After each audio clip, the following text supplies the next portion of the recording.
In Russia's far wilderness, there are places where stone looks less like geology and more like intention. In 3 distant regions, explorers have reported structures that challenge simple explanations. Each time the same question returns. If human hands shaped any of this, who had the skill? And why? In the North Caucasus, within the Kabardino-Balkaria Republic, speleologist Arthur Zhemukov climbed Karahora mountain in 2011 and found what looked like a simple vertical fissure. Then he descended, and the cave stopped feeling natural. The walls were lined with geometrically precise stone slabs, arranged so cleanly it looked engineered. What first seemed like nature revealed itself as a man-made shaft. It dropped about 130 feet before opening into a vast underground hall, roughly 36 meters high. The shaft itself extended over 350 feet, built from massive megalithic blocks fitted at right angles with minimal gaps.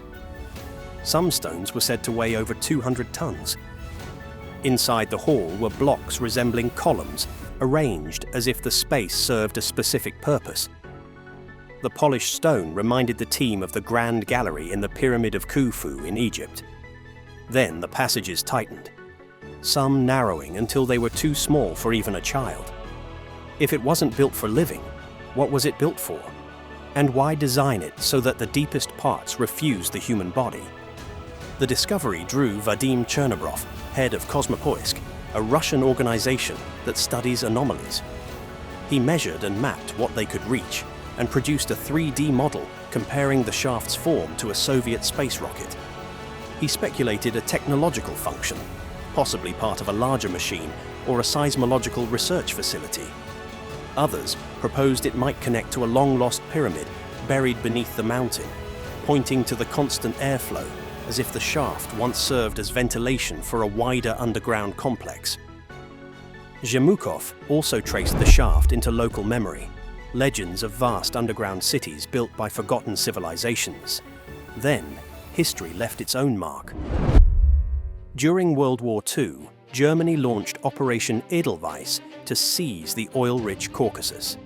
Heinrich Himmler was fascinated with the occult and believed the region might hide clues to historical origins. His organization, the Ahnenerbe, searched for ancient knowledge, and near the entrance, German soldiers carved a recognizable shape. Even stranger, the same and ancient shape was also found near the same site, far older than the German army itself. Could it have been left by the builders? Zhemukov came to believe Karahora was part of a wider network of ancient structures hidden in the Caucasus. And then, in 2015, after saying he had made a significant new discovery, he died in a car accident under mysterious circumstances. Others connected to the site also died under suspicious circumstances. Chernobrov passed away from cancer 2 years later.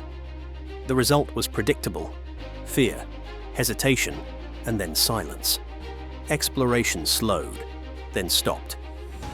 But in 2017 and 2018, Alexander Sploshnov ventured into the region and photographed massive blocks cut with remarkable precision, what appeared to be machine marks, and stone formations buried beneath soil, hints of a major construction site.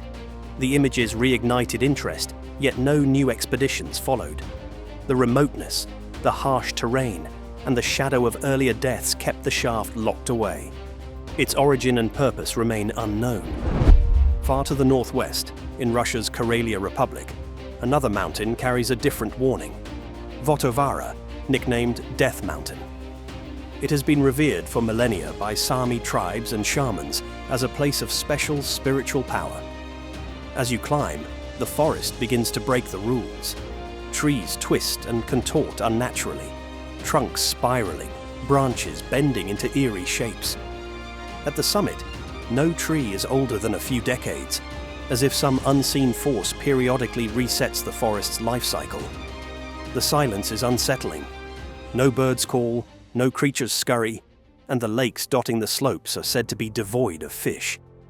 Across Vottovara lie about 1,600 sides, massive stones arranged in deliberate formations, many balanced delicately on smaller rocks, appearing to float. Some scientists point to Ice Age glacial movement. but the sheer number of precarious balances makes people doubt pure chance.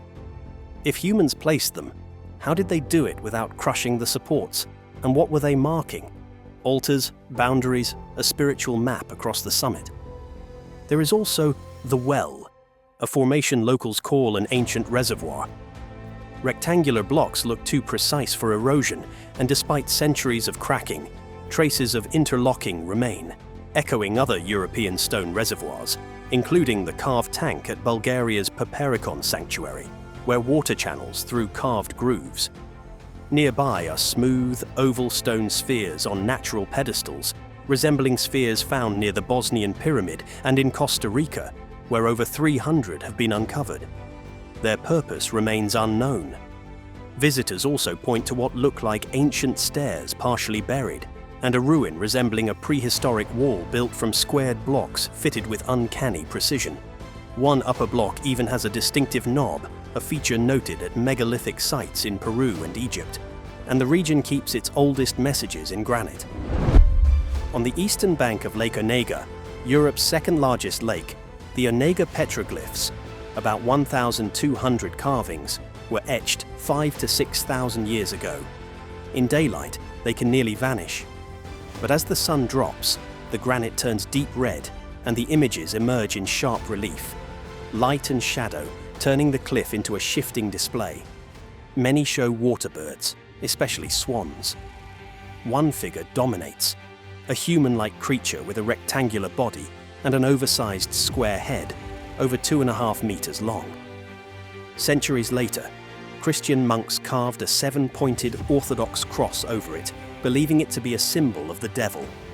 Now shift to southern Siberia, to the Shorya Mountains, where another discovery arrived in 2013. The Gornaya Shorya megaliths. An expedition led by Georgy Sidorov entered a region that had been hidden during the Soviet era and found immense granite blocks with flat surfaces and sharp angles stacked with surprising precision. Some towered over 140 feet high, forming what looked like a colossal wall stretching over 700 feet. Individual blocks were described as roughly 65 feet long and 16 to 23 feet tall, dimensions that dwarfed Stonehenge and the pyramids of Egypt. Some blocks were claimed to weigh over 3,000 tons. Sidorov speculated, controversially, that the site might be as old as 100,000 years. The idea remains speculative, but the stone forces questions anyway. How could blocks this massive be carved, moved and fitted in such a remote landscape? Some stones showed circular holes and signs of melting, as if exposed to intense heat. Sidorov speculated about rock fusion techniques, or even a thermonuclear event. The team also reported compasses malfunctioning near the stones, and he suggested a negative geomagnetic field, possibly a remnant of an ancient energy source. The harsh Siberian climate cut the expedition short, forcing them to leave before definitive answers could be found. If builders existed, could they even survive here? The past offers one possibility. During the last ice age, around 20,000 years ago, Siberia's mammoth steppe was a cold grassland where woolly mammoths and other large animals roamed. Evidence suggests humans adapted to this land. Stone tools, ivory weapons, and the remains of hunters, some dating back around 30,000 years. Officially, Russian authorities classify Gornaya Shorya as a natural formation shaped by geological processes. Yet observers point to the sharp angles and regular arrangement, arguing the conclusion remains uncertain without deeper investigation. Comparisons spread to other puzzles, Baalbek's massive stones in Lebanon and the precisely fitted walls of Sacsayhuaman in Peru. Some researchers suggest links to underwater ruins off Japan or the terraces of Puma Punku in Bolivia, imagining shared architectural knowledge across vast distances. Others reach for older stories, a pre-flood civilization, Plato's Atlantis, the Great Flood, and legends of cities destroyed by fire from the sky. And some go further, asking whether the stones were built with a purpose we do not yet recognize, an energy center tied to geomagnetic forces, or a mechanism whose own power left holes, melting, and ruin. So what are we looking at? 3 unrelated anomalies, or fragments of a forgotten chapter? A Caucasus shaft of polished slabs and right angles plunging into a 36-metre hall, tied to airflow, legends, wartime occult searches, and deaths that chilled exploration. A Karelian death mountain of twisted forests and balancing stones, a precise well, spheres, stairs, a knobbed wall, and petroglyphs that wake at sunset. And a Siberian wall of colossal granite blocks marked by holes, melting, and failing compasses, caught between nature and design. If these are natural, why do they mimic construction so convincingly? And if any are man-made, what kind of knowledge, spiritual, technological, or both, once moved through these mountains? And what else is still buried beneath them, waiting for the next descent into the dark? In the boxes in places like the Serapeum, which is probably my favorite site, because there's literally miles of tunnels beneath Saqqara. So it's like a giant underground necropolis. Inside the Serapeum, you have 25 of these things, which are these single-piece, like 100-ton granite boxes. They're insane. It's absolutely insane. And this one in particular is in an off-limits area that we went into that's rarely seen by tourists. We couldn't make the box without developing specific tools to do it, because the way they'd make it is they'd cut like 5 slabs and then bolt them together, you know, like a floor and then 4 walls, and they'd bolt it together into a box. These are single pieces. So what's impressive about that is it's like you have to quarry this one block of stone and then dig it out. You have to dig all of the inside out, and some of the examples of precision in the Serapeum are absolutely remarkable. You have perfect 90-degree corners in some of the boxes, perfect 90-degree interfaces with the lids, and some of these walls maintain that geometry from like being 11 feet apart. Like, that's insane. Like, that's one of the major challenges of this is in designing and maintaining that type of relative geometry in a space where you can't afford to make any mistakes.